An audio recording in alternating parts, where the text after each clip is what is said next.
भीलों के संवैधानिक हक का विरोधी कौन ये नहीं चाहते कि पूर्वी और मध्य राजस्थान के दबंग मीणाओं को बाहर करके भीलों को संवैधानिक आरक्षण मिल सकेगा।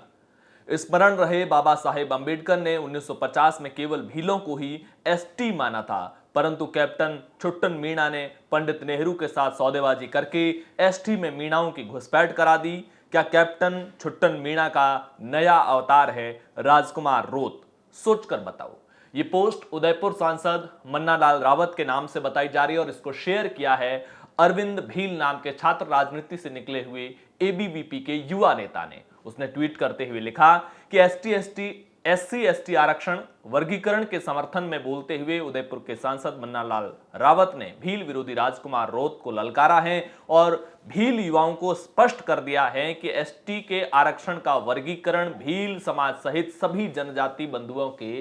हितों में है। इसके अलावा एक और ट्वीट में वो आसपुर से जो भारतीय आदिवासी पार्टी के विधायक उमेश डामोर उन पर निशाना साध रहे हैं और उन्होंने ट्वीट करते हुए लिखा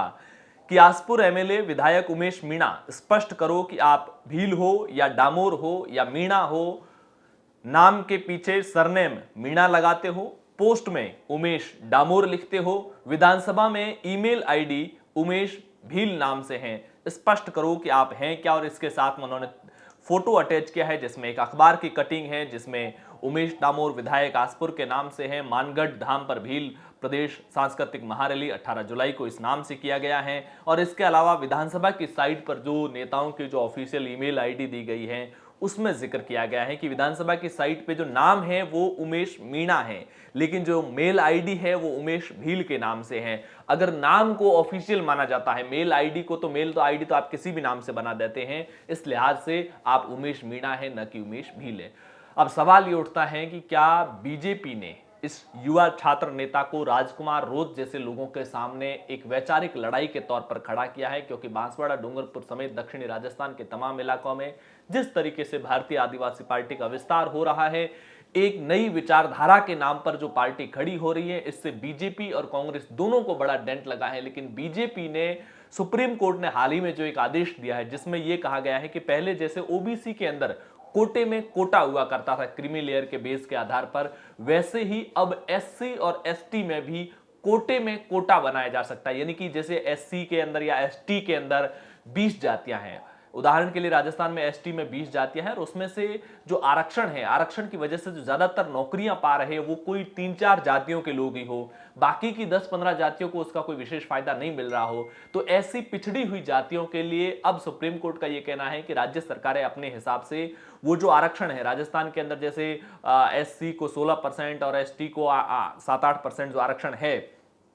उसमें से 4% उन जातियों के लिए विशेष तौर से कोटा बनाया जा सकता है ताकि उन्हीं को मिले और वो जातियां भी आगे बढ़ सके।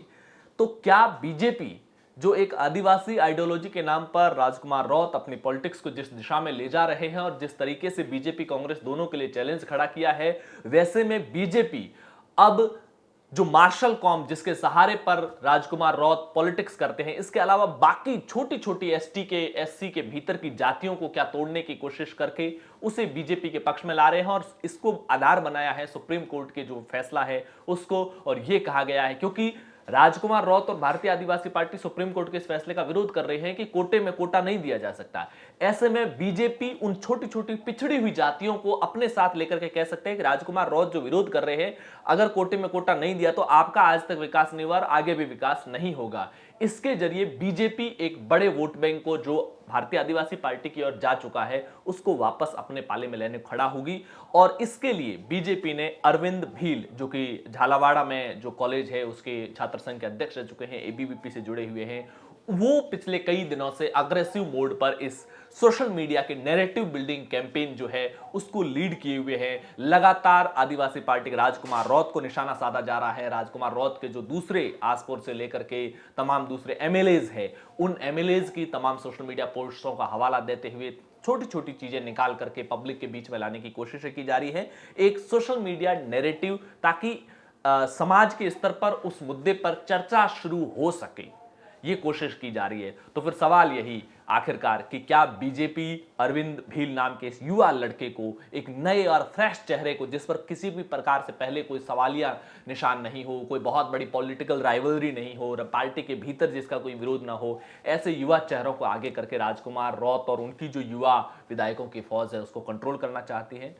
दक्षिणी राजस्थान की राजनीति पिछले काफी समय से बेहद रोचक हो रही है। जितना इंटरेस्टिंग डेवलपमेंट राजधानी जयपुर में नहीं हो रहा है, राजनीतिक गलियारों में नहीं हो रहा है, उतने इंटरेस्टिंग डेवलपमेंट दक्षिणी राजस्थान में हो रहे हैं। और पॉलिटिक्स के डार्क होर्स के रूप में जिस तरीके से भारतीय आदिवासी पार्टी ने उभार लिया है, ये अब आने वाले समय में कैसे एक माइक्रो लेवल के एक नई रणनीति के तहत जो पॉलिटिक्स होगी वो देखने वाली होगी। आपकी इस पूरे पॉलिटिकल प्रकरण को लेकर के क्या कुछ राय है, कमेंट बॉक्स में जरूर बताइए। पॉलिटिकल पंचायत पर पहली बार आए हैं तो चैनल को सब्सक्राइब कीजिएगा, वीडियो को लाइक और शेयर जरूर कीजिएगा। शुक्रिया।